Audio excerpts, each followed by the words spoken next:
بسم اللہ الرحمن الرحیم۔ اسی سے ابتدا ہے، اسی سے انتہا ہے۔ تمام تعریف اللہ کے لیے ہے جو ہر چیز سے پہلے تھا اور ہر چیز کے بعد بھی وہی ہوگا۔ حضرت شیث علیہ السلام۔ شیث علیہ السلام آدم علیہ السلام کے تیسرے بیٹے تھے۔ شیث کا مطلب اللہ کا دیا ہوا تحفہ۔ ان کا یہ نام اس لیے رکھا تھا کیونکہ حابیل کے قتل ہو جانے کے بعد حضرت آدم علیہ السلام کو بہت صدمہ پہنچا اور آدم علیہ السلام حابیل کی یاد میں بہت بے قرار رہتے تھے، تو اللہ تعالیٰ نے انہیں شیث علیہ السلام تحفے میں عطا فرمائے۔ حضرت شیث علیہ السلام پر حدیث رسول اللہ صلی اللہ علیہ وآلہ وسلم کے مطابق 50 صحیفے نازل ہوئے۔ ابو ذر غفاری سے مروی ہے کہ میں نے عرض کیا، یا رسول اللہ، اللہ تعالیٰ نے کتنی کتابیں نازل فرمائی ہیں؟ فرمایا 104، اور حضرت شیث علیہ السلام پر 50 صحیفے نازل فرمائے۔ کہتے ہیں کہ آج کل جتنے انسان موجود ہیں ان سب کا نسب شیث علیہ السلام تک پہنچتا ہے، اور آدم علیہ السلام کے دوسرے بیٹوں کی اولاد ختم ہو چکی ہے، واللہ عالم۔ شیث علیہ السلام کے بارے میں یہ بات گزر چکی ہے کہ وہ اپنے والد آدم علیہ السلام کے جانشین تھے، بالخصوص ان کے راستے پر تھے اور ان پر نازل شدہ صحائف کے حق میں تھے۔ حضرت شیث علیہ السلام کے بارے میں منقول ہے کہ وہ مسلسل مکہ ہی میں مقیم رہے، حج اور عمرہ کرتے رہے، یہاں تک کہ ان کی وفات ہو گئی۔ انہوں نے اپنے اوپر اور آدم علیہ السلام کے اوپر نازل شدہ صحیفوں کو جمع کیا اور ان سب پر عمل کیا۔ بڑے پتھر و گارے کے ساتھ بیت اللہ کی تعمیر فرمائی۔ حضرت شیث علیہ السلام کی اولادیں اور ان کی اولادیں۔ جب حضرت شیث علیہ السلام کی وفات کا وقت آیا تو انہوں نے اپنے بیٹے انوش کے حق میں وصیت کی، چنانچہ انوش نے یہ ذمہ داری اٹھائی۔ انوش کے بعد ان کے بیٹے کینان، پھر ان کے بیٹے مولائل نے یہ منصب سنبھالا۔ مولائل کے بارے میں اہل فارس کا کہنا ہے کہ وہ 7 بر اعظم کے بادشاہ تھے۔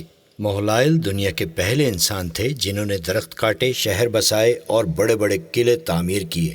وہ کہتے ہیں کہ بابل اور سوس ایران کے شہر انہوں نے تعمیر کیے۔ انہوں نے حکم دیا وہ مساجد کی تعمیر کریں اور انہوں نے 40 سال حکومت کی۔ اب ہم قابیل کے قصے کی طرف لوٹتے ہیں۔ اس میں اس کے اور اس کی اولاد کے حالات بیان کریں گے۔ سب سے پہلے آگ کی پوجا کرنے والا۔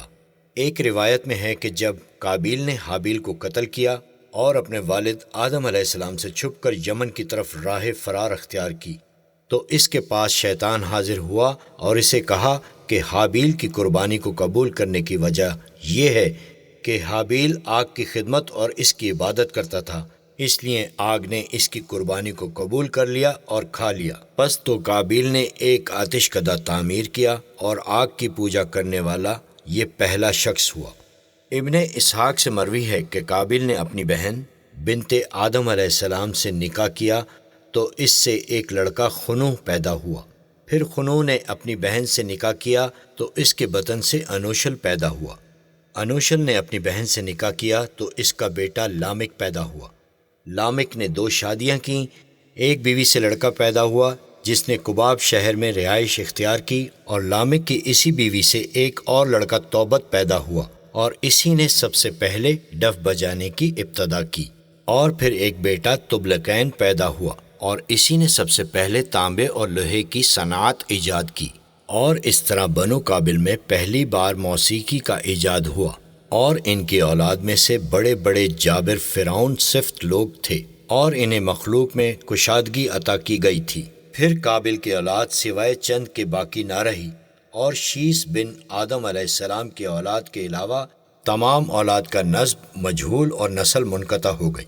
اور شیث علیہ السلام سے آدم علیہ السلام کی اولاد پھیلتی چلی گئی، اور آج لوگوں کے نسب حضرت آدم علیہ السلام کی طرف فقط شیث علیہ السلام کی طرف سے لوٹتے ہیں۔ شیث علیہ السلام کے علاوہ حضرت آدم علیہ السلام اور ان کی اولاد کا سلسلہ منقطع ہو گیا۔ ابن عباس رضی اللہ عنہ سے مروی ہے کہ آدم علیہ السلام کے وفات کے وقت ان کی اولاد اور ان کی اولاد کی اولاد کی تعداد 40,000 تک پہنچ گئی تھی۔